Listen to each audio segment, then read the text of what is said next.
Well, our in-house data analyst Jide Ogunso joins me on the news at 10 to analyze the 2017 budget this far. Now, we're looking at these figures, Jide. 7.3 trillion naira has been named as the budget for recovery and growth.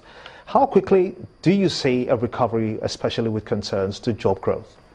So let's start with the word recovery and growth. And Gimba, something significant happened 3 decades ago. And what was this? The president was in his second year in office. On January 1st, 1985, he read the budget. What was the title of that budget? It was the Budget of Recovery. That was the title of the budget 3 decades ago. This is 31 years after. We've had 7 different leaders, and we are yet to recover. So here's what it means. It means that the Nigerian economy is lying critically ill in an hospital that is fast running out of drugs. But should we lose hope? No, we shouldn't. Here's one reason why we shouldn't, Gimba, and that's jobs. Now, we've looked at the jobs performance and looked at how employment has been performing within the last 4 quarters. And what you will notice is, though we are not really creating new full-time jobs, the speed at which we are declining is getting much better. So here's what it means. Last year, when we compare the 4th quarter of last year to the 3rd quarter, you'll realize that we lost 710,000 full-time jobs. That was just last year.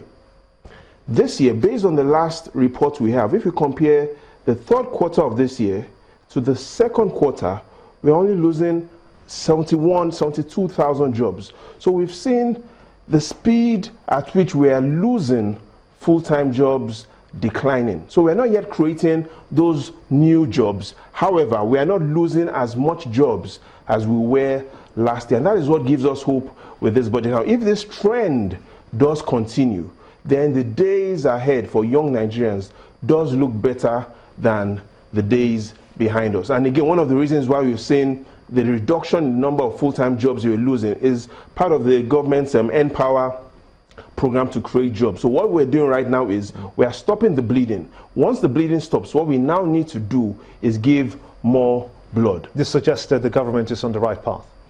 If they do continue, the trend does show that we are reducing the number of full-time jobs we are losing quarter on quarter, and then we will then move into that point where we now start adding new full-time jobs. Let's look at this proposal of 7.3 trillion naira again. It's indeed 20% higher than the 2016 budget. What are the implications of a higher budget on the infrastructure concerns in Nigeria, do you think? So the first thing we should do is this budget really 20% higher?